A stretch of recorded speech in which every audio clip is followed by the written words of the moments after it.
ये नया variant third wave India में कर सकता है।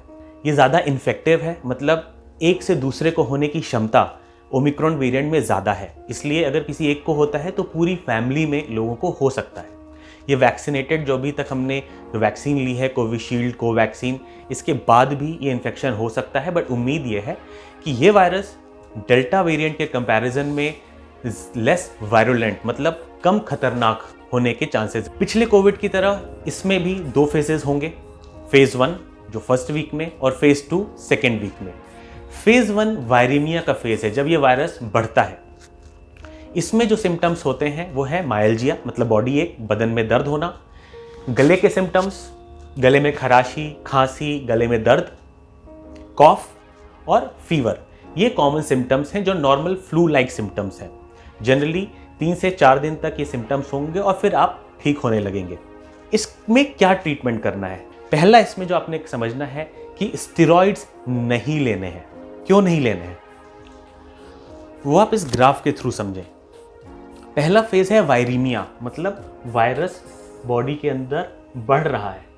स्टेरॉइड्स हमारी इम्यूनिटी कम करते हैं, तो अगर हमने इस फेज में स्टेरॉइड ले लिया तो बॉडी की इम्यूनिटी कम हो जाएगी और वायरस और तेजी से बढ़ सकता है। इसलिए इस स्टेज में हमें स्टेरॉइड्स नहीं लेना है।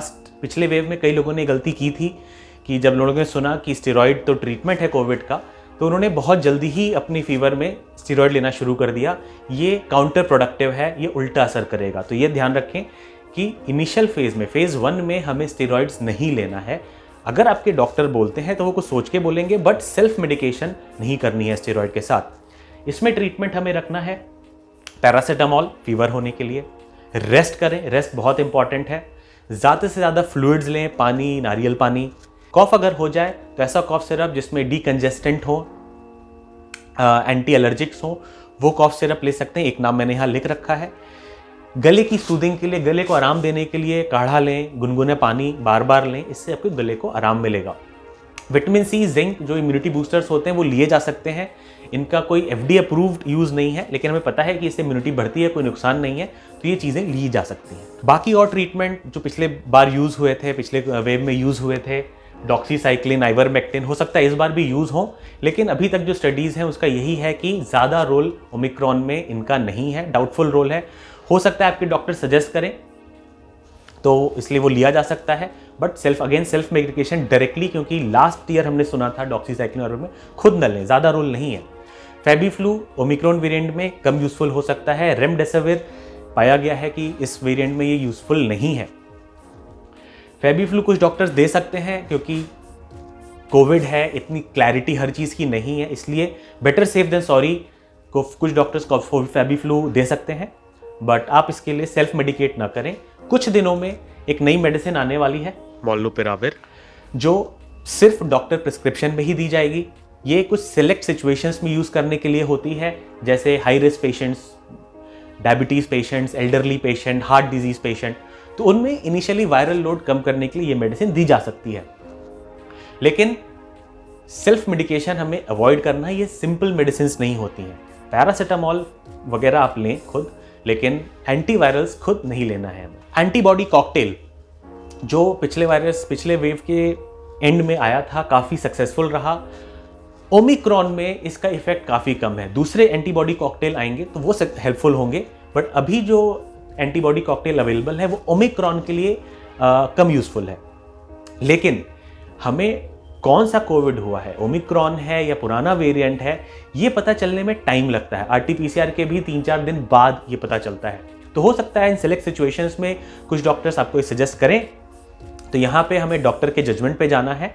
But by and large information ये है कि ओमिक्रॉन में इसका यूज़ कम है, लेकिन जब तक ये प्रूव ना हो कि ये ओमिक्रॉन इन्फेक्शन ही है, तब तक शायद ये यूज़ किया जा सकता है। फेज 2 ये खतरनाक फेज है। यहाँ पे आप ध्यान से सुने।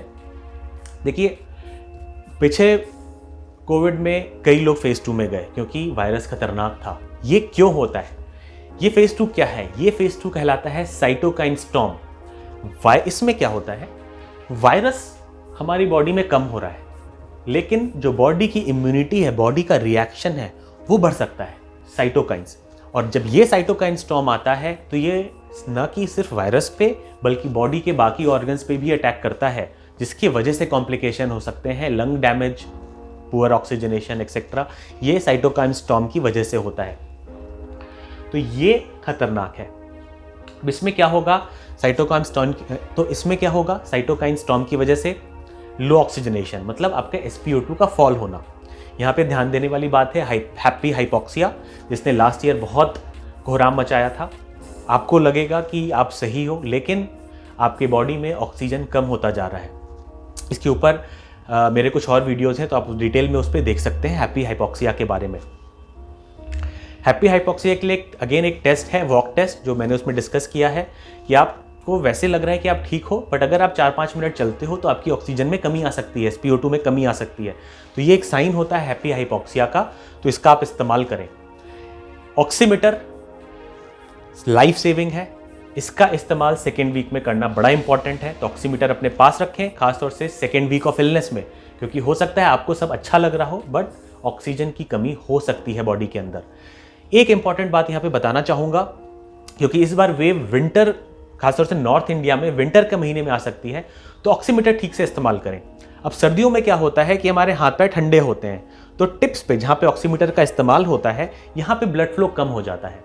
तो अगर हम ऑक्सीमीटर लगाएंगे तो हो सकता है उसकी रीडिंग प्रॉपर ना हो, एरर शो करे आपकी मशीन, या आपका SpO2 फॉल्स लो आए, मतलब क्योंकि ब्लड कम है तो ऑक्सीजन कम है, तो आपकी जो मशीन है वो लो रीडिंग कर सकती है। तो इसलिए ऑक्सीमीटर सर्दियों में इस्तेमाल करने का सही तरीका है कि पहले 4-5 मिनट पर हाथों को ऐसे रब करें, हाथ जब वार्म हो जाए फिर आप ऑक्सीमीटर का इस्तेमाल करें, तब सही रीडिंग आएगी। क्योंकि कई बार गलत रीडिंग एक अननेसेसरी पैनिक क्रिएट कर सकती है।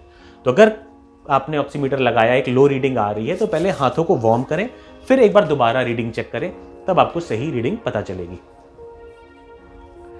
अब वार्निंग सिग्नल्स क्या है, तो इसको ध्यान से सुने।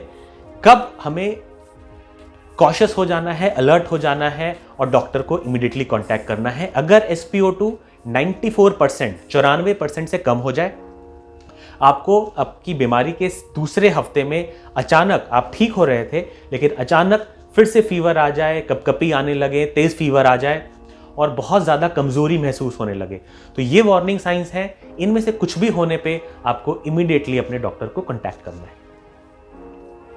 इसके ट्रीटमेंट में नहीं जाएंगे क्योंकि ये प्योर मेडिकल डोमेन है। ये सिर्फ और सिर्फ आपका जो ट्रीटिंग फिजिशियन है उसे तय करना है कि आपके लिए सही ट्रीटमेंट क्या है।